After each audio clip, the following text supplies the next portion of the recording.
continue sur le thème des finances personnelles. Là aussi, on va essayer de profiter d'avantages fiscaux, alors non pas pour soutenir ses proches, mais pour soutenir les entreprises françaises et les PME françaises, les PME innovantes notamment. Certaines d'entre elles en ont bien besoin dans ce contexte économique qu'on connaît et qu'on ne va pas redécrire. Jean-David Haas est avec nous en plateau, le directeur général de Nextage AM. Bonjour et bienvenue Jean-David. Enchanté. Merci d'être là, société d'investissement. Effectivement, le sujet d'actualité de cette fin d'année, c'est le taux de réduction d'impôt sur le revenu quand on investit dans des PME qui a été remonté, donc ça s'est joué au cours du mois d'août, c'est ça, je crois. Ça faisait 2 ans qu'on attendait la nouvelle et on l'a eu le 10 août. Le 10 août, donc remonté jusqu'à 25% de réduction possible sur son IR quand on investit dans des PME. Juste un mot quand même de l'histoire, pourquoi vous l'attendiez depuis 2 ans? Alors ça tombe à un moment où on peut comprendre quand même que de remonter ce principe de défiscalisation pour investir dans des PME, ça tombe à un plutôt bon moment. Alors, le dispositif des FCPI date de 1997. Donc, ça fait 23 ans qu'on vit avec ces... Et c'est vrai qu'on a vu des fluctuations fiscales depuis 23 ans,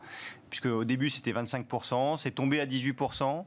La loi TEPA est arrivée, elle donnait jusqu'à 50% pour le même produit à des gens qui voulaient défiscaliser leur ISF. Donc, il y avait une forme d'aberration.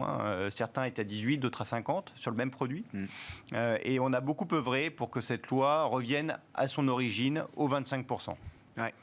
Dans un contexte où on peut imaginer que face à cet intérêt fiscal, il y a des besoins en fonds propres aujourd'hui dans les PME, aujourd'hui ou demain, qui vont être très importants. Donc, du point de vue du gouvernement, j'imagine que c'est une stratégie qui va dans le sens de la relance, d'une certaine manière. Je pense qu'il y a un vrai souhait du gouvernement d'appuyer la relance. On a surtout besoin, nous on le voit au quotidien, on est au quotidien avec des entrepreneurs qui ont besoin de se redéployer post-confinement, entre guillemets.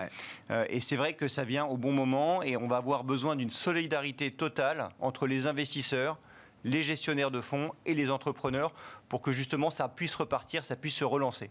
Donc ça arrive au moment vraiment opportun. Après les PGE, il va falloir des fonds propres, c'est ça l'idée, Jean-David. En fait, ces fonds investissent en fonds propres dans des PME en augmentation de capital, parce qu'il y a un ratio d'augmentation de capital à tenir. Donc on est là vraiment pour renforcer l'entrepreneur dans ses projets de développement internationaux, dans ses projets de croissance externe, dans ses projets d'innovation, puisque ce sont des entreprises jeunes qui ont en moyenne moins de 10 ans. Et donc, l'art du métier, c'est de trouver les entrepreneurs et de les conseiller pour qu'ils franchissent justement toutes ces étapes et que ça devienne des entreprises du CAC 40 qui viendront on le souhaite, sur Bismarck témoigner de l'intérêt de ces FCPI. Alors, vous proposez notamment 2 FCPI, je crois, c'est ça aujourd'hui, Jean-David Haas. Quel type d'entreprise, quel type de secteur, quel type de thème on s'expose quand on investit dans ces FCPI, notamment ceux que vous représentez pour Nextage AM. Il y a des choix d'investissement qui sont faits, sectoriels, thématiques. Si vous voulez, on a déjà liquidé depuis maintenant 23 ans, on a liquidé 18 fonds. Donc on voit un peu quels sont les secteurs, notamment, qui résistent bien aux crises. Et là, ce qui est évident, c'est que toutes les plateformes digitales, tout ce qui touche à la santé innovante, tout ce qui touche bien évidemment à l'hygiène, à la sécurité, sont des secteurs qui ont extrêmement bien résisté et sur lesquels on va renforcer encore plus nos investissements dans les mois qui viennent. Est-ce qu'il y a des secteurs en difficulté qui vous intéressent également? Parce que les besoins de fonds propres, ils vont aussi être très importants, plus importants encore pour des secteurs qui sont en difficulté. On parle beaucoup du thème du survivant. Sans doute que tout le monde ne survivra pas à cette crise, mais il y aura aussi des survivants dans cette crise. Est-ce que c'est des sujets d'investissement qui vous intéressent là? Il y a un côté darwinien dans chaque crise, et c'est sûr qu'il y aura des phases de consolidation. Et il est évident que le secteur du tourisme, le secteur de l'automobile, le secteur de l'aéronautique vont renforcer leur consolidation. Nous, il y a des thématiques qu'on adore chez Nextage AM qui sont celles de l'économie de l'émotion et de l'économie positive. On pense que la France a un énorme savoir-faire dans les marques, notamment dans les parfums. On a investi dans une très très belle société à Bordeaux qui s'appelle Adopt, dans les parfums. Sur l'économie de l'émotion, on a investi dans une très belle société qui s'appelle Arcose, qui sont des murs d'escalade. Forcément, en ce moment, le retail, le tourisme, la restauration, ça souffre. En revanche, c'est des secteurs qui rebondissent à chaque fois qu'il y a des entre guillemets, qu'on sort de ces crises, qu'il y a un redémarrage. Donc c'est surtout des secteurs qu'on va pouvoir aider à se consolider, aider à se réinventer et qu'il faut soutenir dans ces phases-là. Vous m'expliquez le lien entre l'économie de l'émotion et les murs d'escalade, Jean-David Haas? En fait, quand vous faites de l'escalade, je peux vous dire qu'il y a beaucoup d'émotions. J'en fais pas assez, sans doute. Il y a beaucoup d'émotions et je pense qu'il y a beaucoup de gens dans les grandes villes qui ont envie de vivre des émotions. Et c'est pas toujours facile de faire du sport dans nos grandes villes. Alors vous pouvez prendre vos baskets et aller courir au coin de la rue, mais de pouvoir se retrouver ensemble, de vivre des émotions ensemble, ça nous paraît des tendances de fond qui sont porteuses de sens et porteuses d'avenir. Concrètement, donc il y a 2 produits que vous mettez en avant. Un, Cap 2026, c'est ça, si j'ai en tête le libellé, Cap 2026. et l'autre qui est découverte 2020-2021. D'accord. Voilà. Quelle est la différence? Est-ce que ça s'adresse à différents types d'investisseurs? Voilà. Quel horizon de temps je me donne en tant qu'investisseur quand j'investis dans ces CFCPI? Quel rendement est-ce que je peux espérer aussi, c'est toujours les questions qu'on se pose. C'est des bonnes questions et c'est vrai que depuis 20 ans, on est beaucoup à l'écoute de nos clients. Et on s'aperçoit qu'il y a des clients qui veulent faire de la défiscalisation pour la défiscalisation, malheureusement. Nous, on leur dit surtout faites ça dans une logique d'allocation de portefeuille et pas dans une logique de défiscalisation. Donc, eux, ils veulent du court. Ils veulent une période courte. Donc la gamme Cap, on l'a lancée en 2010. Elle a un seul objectif, c'est de ne pas être prorogeable.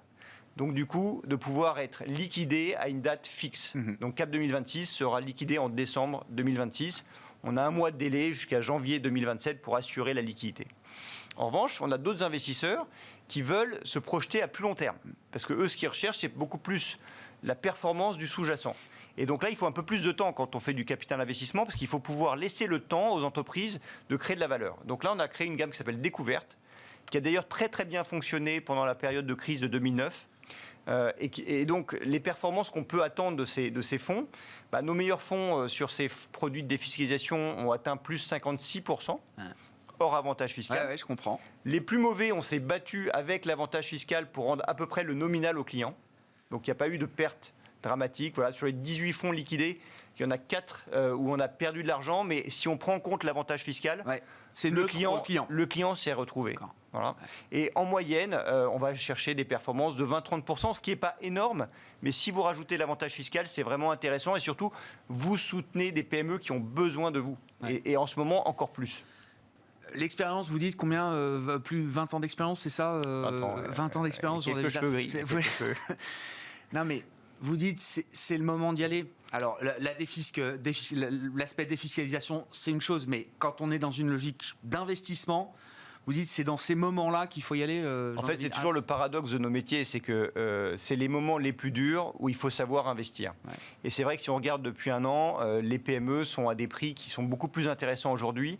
Et nous, on pense que dans les 2 ans, il y aura des vraies fenêtres d'opportunité. Je rappelle que ces fonds ont 2 ans pour investir. Il y aura des vraies fenêtres d'opportunité pour rentrer sur ces PME et surtout, elles auront besoin de nous. Donc, le rapport entre l'offre et la demande sera plutôt en faveur des investisseurs. Donc, nous, notre conseil, c'est de prendre un peu son courage à deux mains. Il y a 2000 milliards qui dorment sur des plans d'épargne retraite, dans des contrats d'assurance vie ou sur des comptes titres et de soutenir l'économie parce qu'on a vraiment besoin de cet argent et c'est un bon moment pour investir. Prenez le temps, j'allais dire quelques minutes, quelques heures pour regarder effectivement ce que vous pouvez faire de votre épargne quand vous avez la chance d'en avoir et d'une épargne qui s'accumule sur des produits qui n'ont pas beaucoup d'impact direct justement sur l'économie. L'autre sujet du moment, alors il y a quand même une question sur le taux de défiscalisation que vous proposez. Donc je dis, c'est jusqu'à 25% possible aujourd'hui, depuis le décret du mois d'août. Vous restez fixé à 22,5%. Alors, pourquoi est-ce que vous n'avez pas jusqu'à 25 dans ces C'est une excellente question et c'est vrai que la loi indique qu'on peut aller jusqu'à 25% si on investit 100% en PME. Oui. L'histoire nous a montré qu'il fallait des marges de manœuvre et des marges de sécurité. Il faut garder un peu de cash. Il y a des sociétés qui vont avoir des besoins complémentaires, d'autres qui vont surperformer, qui vont vouloir accélérer. Et donc, l'histoire nous a montré que 90% était beaucoup plus raisonnable et nous permettait plus de flexibilité dans la gestion. Donc, au global, 90% fois 25%, ça donne un avantage fiscal de 22,5. Et cette poche de cash, effectivement, il faut le rappeler, elle est réinvestie quand les entreprises ont besoin à nouveau de faire un tour de fonds propres. Hein. C'est ça l'idée. Sur les 10%, comme ça que ça on fonctionne. sait qu'in fine, on va les investir dans certaines sociétés, mais si on investit 100% tout de suite, après, on n'a plus de marge de manœuvre. Et c'est ça.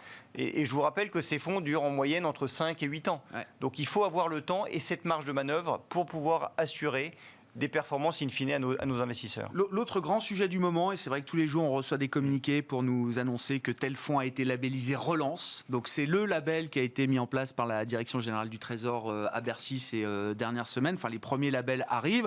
Alors je ne sais pas, est-ce que Nextage AM est sur sur les rangs pour obtenir un de ces labels le marketing, c'est très bien, mais qu'est-ce qu'il y a derrière ce genre de label Tout d'abord, notre fonds Championne 3, qui est en cours de levée auprès d'institutionnels, a eu ce label et on fait partie des 4 sociétés de gestion de capital investissement qui ont obtenu ce label. Et on remercie d'ailleurs... Alors pourquoi vous remerciez ? Qu'est-ce que ça change ? Non, vous avez raison de dire qu'aujourd'hui, c'est un peu marketing.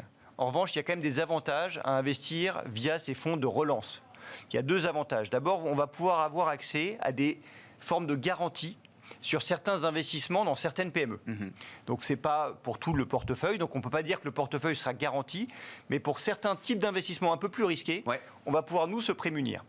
Et puis deuxièmement... Garantie publique à travers BPI notamment, c'est ça Oui, à travers des organismes liés au public qui vont pouvoir garantir les investissements que ces fonds relance vont pouvoir faire. Deuxièmement, il y a quand même des rapports ESG. Et ça, c'est très important pour nos investisseurs et pour nous-mêmes, et pour l'entrepreneur aussi, pour faire évoluer un peu la gouvernance dans son entreprise, qui vont être renforcés sur ces fonds. Et donc ça, c'est quand même une bonne chose pour l'ensemble de notre profession. Et puis il y a une troisième, moi je fais un peu un rêve, j'ai un rêve un peu fou à proposer au gouvernement, c'est que finalement, les assureurs aujourd'hui garantissent les fonds euros. Les banques, elles se ruent sur les produits structurés et elles garantissent d'une certaine manière pour les clients des produits structurés. Et si on faisait un rêve et qu'on se dit que finalement soutenir l'économie dans une période comme ça, c'est essentiel, si ces fonds relance avaient le moyen d'obtenir, en cas de sous-performance, c'est-à-dire imaginons qu'à la fin de vie du fonds, on constate une sous-performance, qu'on puisse défiscaliser de ces revenus cette sous-performance. Ça donnerait envie à tous les Français d'investir dans ces fonds. Et vous savez, si on regarde un peu les statistiques de France Invest, il y a quand même beaucoup de ces fonds qui ont des performances entre 8 et 12%. Donc ça donnerait envie aux Français de mieux connaître cette classe d'actifs. Pour un coût finalement assez minime en matière de finances publiques, c'est ça, Jean-David ? On regarde les performances passées. Je ne suis pas actuaire, j'étais pas assez bon en maths à l'époque pour pouvoir le devenir. En revanche, je pense que si on fait les avantages de stimuler l'économie française au moment où elle en a le plus besoin par rapport à l'éventuel coût que ces fonds auront dans 10 ans, on verra que la balance est forcément en faveur des entrepreneurs. Merci beaucoup. Merci à vous deux d'avoir été présents pour ce rendez-vous un peu spécial du vendredi dans Smart Bourse sur Bismart, tourné vers les finances personnelles et les investissements liés à vos finances personnelles. Jean-David Haas était avec nous, directeur général de Nextage AM, et Audrey Ferry, je le rappelle, qui était à nos côtés également responsable de l'ingénierie patrimoniale chez Bordier et compagnie à Paris. Il est quasiment 13h. On se retrouve ce soir en direct à 18h30.